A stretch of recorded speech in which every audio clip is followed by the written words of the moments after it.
So about 4 years ago, I did a video discussing the metal vinyl grails I wanted. Since the list has certainly gotten bigger, let's chat about both the grails I picked up in that time, as well as the ones I'm now chasing after. Stay tuned.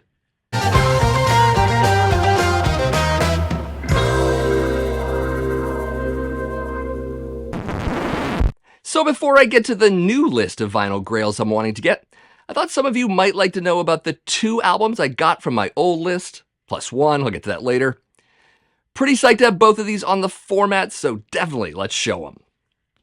First up is the debut studio album from British metal band Angel Witch. This is Angel Witch, released in 1980 by Bronze Records. A bona fide Nawabum classic, of course, and in fact, if there was only one Angel Witch album that truly needed to exist, I'd be okay with it being this one. It's that good. It's not always an expensive record to chase down, as it has been reissued a number of times, but I wanted the OG bronze pressing, and that took a little effort to get. Also managed to get the debut studio album from American death metal band Death. This is Scream Bloody Gore, released in 1987 by Combat Records. So not too many months after I released my first Grail list video, viewer James was kind enough to send me this OG copy of the album totally as a gift. Very cool of him, and I couldn't possibly express how grateful I was to have gotten it this way. So once again, thank you, James. Of course, if you watched my Book Spieler Record Hall special, you already know that I picked up the debut studio album from Canadian thrash metal band Voivod. This is War and Pain, released in 1984 by Metal Blade Records. So not on the official Grail list from 2020, but that's more of an oversight because this has always been an album I was chasing after. Good stuff. So definitely glad to have finally gotten all of those albums in my collection, but of course, there are many more left to get. So let's talk about the 11 additions to my vinyl Grail list, as well as their current US dollar values on Discogs, just to make it a little more fun. Starting with the debut studio album from American speed metal band Agent Steel. This is Skeptic's Apocalypse, released in 1985 by Combat Records. So I've been a fan of this band's first 3 releases since the 1980s, and I already have Unstoppable Force on vinyl and will one day track down their Mad Locust Rising EP, but I really do want an OG of Skeptic's Apocalypse first. So looking specifically at the Combat pressing of Skeptics on Discogs, prices run from about $73 to $188, with those in acceptable condition starting at over $100. Next is the debut studio album from American thrash metal band Dark Angel. This is We Have Arrived, released in 1985 by Metal Storm Records.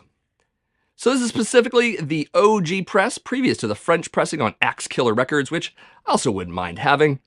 But I'd really prefer the Metal Storm pressing.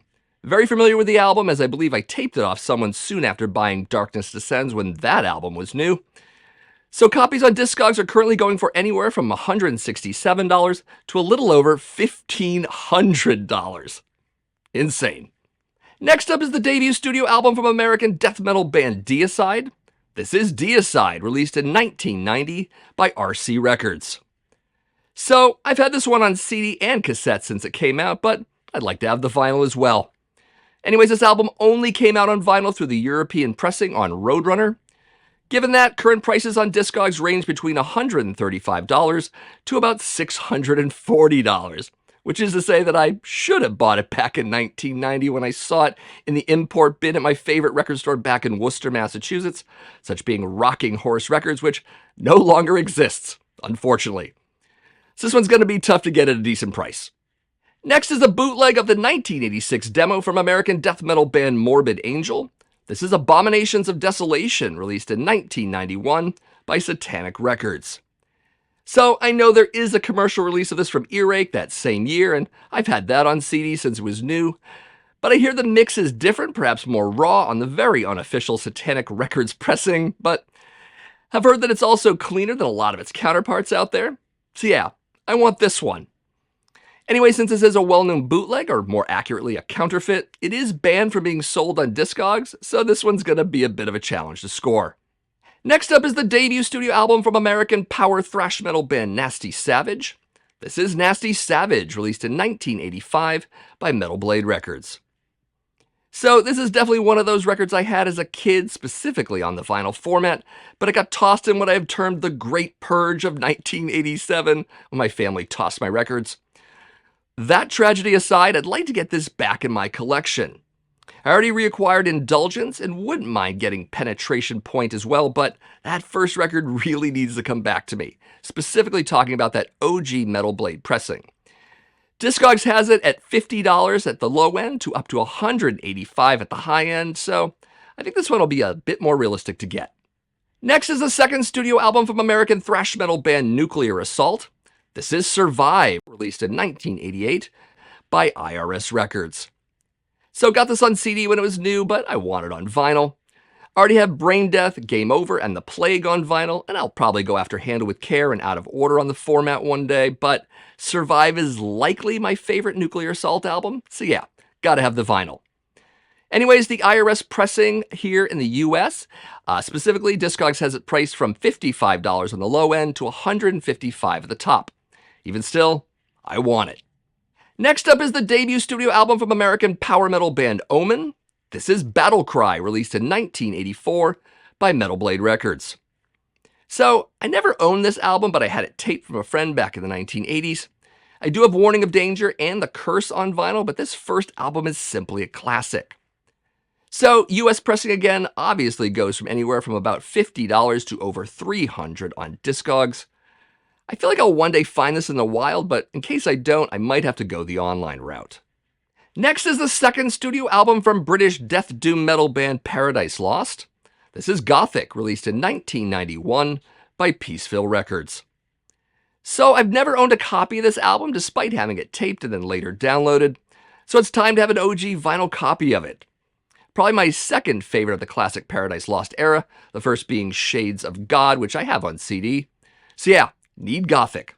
A lot. Anyways, this was only pressed to vinyl in the UK on Peaceville, so given that, prices on Discogs go for about $85 to over $200. A bit steep, but I might still pull the trigger one day. Next up is the first EP from British metal band Raven. This is Crash Bang Wallop, released in 1982 by Neat Records. So this is the big gap in my classic Raven vinyl collection. I have everything from Rock Until You Drop to Stay Hard, including the Break the Chain EP, and the live album known as Live at the Inferno. Still want the Mad EP, but I can get that later. Right now, Crash Bang Wallop is more of a priority. So a standard Neat Records pressing from 1982 goes from around $25 to about $70 on Discogs. A little steep for an EP, but it's early Raven, so I'll likely pay it. Next is the second studio album from Canadian thrash metal band Sacrifice. This is Forward Determination, released in 1987 by Diabolic Force Records. So I have their first album on vinyl, such being Torment and Fire, and I've had that since the 1980s, though had to rebuy it because, well, the Great Purge of 87, of course. I might chase down Soldiers of Misfortune, their third album, down the line, but getting Forward Determination on the format would be a much bigger deal. My pal Eric taped this album for me way back then, but that tape's pretty worn at this point, and really not an ample substitute for vinyl. So an OG Canadian pressing from Fringe will run between $120 to $140, but if I wanted to go the Metal Blade route from the same year, that would cost between $65 and $150. In that case, I'd have to make a bit of a choice. Next is the debut single from British metal band Venom. This is the In League with Satan, Live Like an Angel 7-inch single, released in 1981 by Neat Records. So yes, the biggest Venom Grail there is. I do have a number of 12-inch singles from them, as well as multiple copies of their first 2 or 3 albums. An OG Possessed, some live albums, comps, box sets, etc., but I've always wanted this first single. Be killer to get it. Anyways, there are 3 disc label variants for this single. Were I to go the white and silver labels route, the prices are between $75 and a little over $200. Yes, for a 7-inch single. For the white and brown labeled variants, that would be $63 to a little over $200, so similar in price. And the white and brown labels bearing the misprint In League with Satan has sold for anywhere between $50 to almost $100 in the past, so given that's cheaper, it's a little curious. Now, as for how much I actually want that single for those prices, that is yet to be seen. Who am I kidding? I still want it. So quite the list of records to chase down, and probably drain my wallet in the process. Certainly I won't bankroll all of these in the next 12 months, but I'm hoping to track down and snag at least a couple of them. We'll see. But I'm sure some of you have your own list of Grail records. You should give me that Grail want list in the comments below.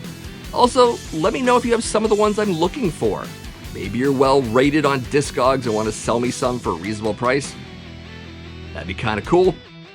Anyways, if you're new to my channel, my name is Matt. This is the Accusation Network, where each and every week I do videos on metal vinyl collecting, but also classic and modern metal in general. If you've never subscribed to my channel, I would certainly appreciate it if you did, but maybe also give this video a like and share it out with some of your friends on social media.